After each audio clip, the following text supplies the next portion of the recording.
Bonjour à tous. Hier, samedi 13 mars 2021, la dépouille mortelle du Premier ministre Ahmed Bakayoko, décédé le 10 mars dernier, a été accueillie à Abidjan. Dans le recueillement, la douleur et une immense tristesse au pavillon présidentiel de l'aéroport international Félix Houphouët-Boigny. Le président Alassane Ouattara, la première dame Dominique Ouattara, le Premier ministre par intérim Patrick Achille, les plus hautes autorités politiques, administratives, diplomatiques, militaires, religieuses et traditionnelles étaient là pour témoigner leur compassion et soutien aux familles Bakayoko et alliés. Une cérémonie pleine d'émotions, également marquée par des prières et bénédictions.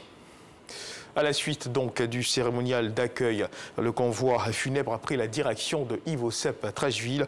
En chemin, des milliers d'Ivoiriens sont sortis pour accueillir la dépouille mortelle du Premier ministre. Mahama Traoré nous décrit l'ambiance qui a prévalu tout au long de ce trajet. Il n'y avait pas assez de place pour tout le monde ce samedi dans l'enceinte du pavillon présidentiel de l'aéroport Félix Houphouët-Boigny. C'est donc depuis les écrans géants installés aux abords que les populations ont suivi en direct le cérémonial d'accueil de la dépouille mortelle du Premier ministre Ahmed Bakayoko en provenance d'Allemagne. L'émotion était vive.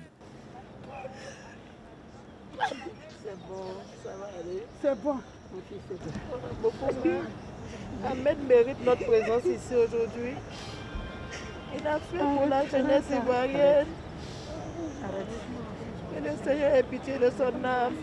Trop dépassé. Je ne sais pas quoi dire. Ça me fait mal. Nous tenons à saluer tous les Ivoiriens qui sont présents ici à l'aéroport pour montrer à combien de fois ils ont l'affection du Premier ministre Ahmed Bakayoko. Une fois la cérémonie terminée, le cortège funèbre prend la direction de Ivosep Treichville. Sur son chemin, il rencontre des Ivoiriens sortis accueillir leur défunt Premier ministre, comme ici au carrefour Akwaba de Port-Boué.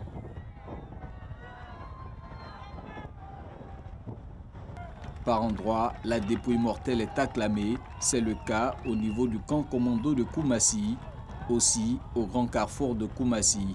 Les populations expriment ainsi leur reconnaissance envers un grand commis de l'État, une personnalité connue pour sa générosité et sa proximité.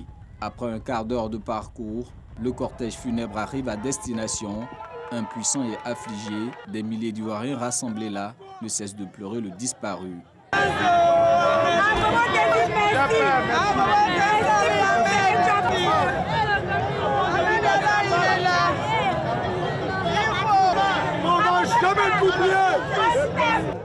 Si on veut parler d'Ahmed, de Ambak, une année entière peut nous trouver ici.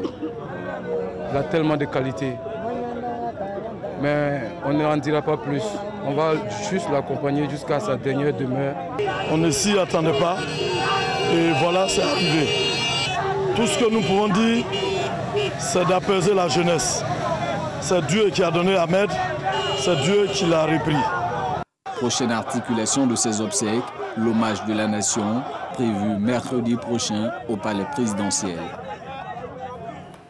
Et dans l'actualité également, la ministre de la Solidarité, de la Cohésion sociale et de la lutte contre la pauvreté, Mariette Koné, s'est rendue au centre hospitalier universitaire de Cocody pour se faire vacciner contre la Covid-19. Par ce geste, la ministre veut donner l'exemple et exhorter les populations vulnérables à se faire vacciner afin de stopper la progression de cette pandémie.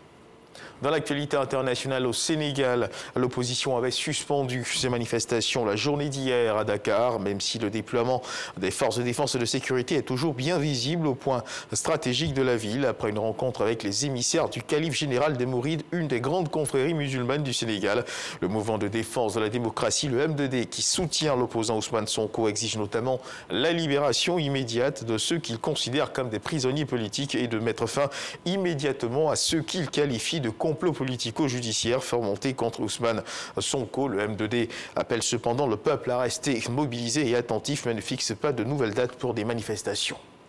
En Centrafrique, c'est aujourd'hui jour de vote dans le pays. Près de 1,8 million de Centrafricains sont appelés à élire leurs députés. Un jour de vote important alors que le premier tour du 27 décembre a été plutôt chaotique selon plusieurs observateurs. S'il a permis la réélection du président au premier tour, 56 circonscriptions sur 140 n'avaient pas pu voter à cause de l'insécurité qui a prévalu. En tout, 118 circonscriptions vont voter ce dimanche 14 mars. Et puis en Russie, sachez que 200 opposants ont été arrêtés hier samedi à Moscou alors qu'ils participaient à un forum dénommé Russie municipale. Des membres élus des parlements de Moscou ou de Saint-Pétersbourg, l'ancien maire de Ekaterinbourg dans l'Oural ou Vladimir Kara-Murza, proche de Boris Nemtsov, avant son assassinat, ont ainsi été interpellés. Officiellement, les arrestations ont été causées par la violation des règles sanitaires d'une part et d'autre part parce que l'organisateur de cette réunion, les Démocrates Unis, est une organisation dont les activités sont indésirables en Russie car elle a été fondée par l'oligarque en exil Mikhail Khodorkovsky. Et puis sachez également que dans le cadre de justement, dans la logique de la célébration du 8 mars, la journée internationale des droits de la femme, nous recevons dans le cadre du Dimanche Magazine de ce dimanche donc, Madame Florence Tano, directrice du genre et de l'équité au ministère de la Famille, de la Femme et de l'Enfant, avec laquelle nous parlerons des droits de la femme, des acquis et des défis de la Côte d'Ivoire. C'est la fin de ce flash d'information. Je vous retrouve à 13h pour le journal.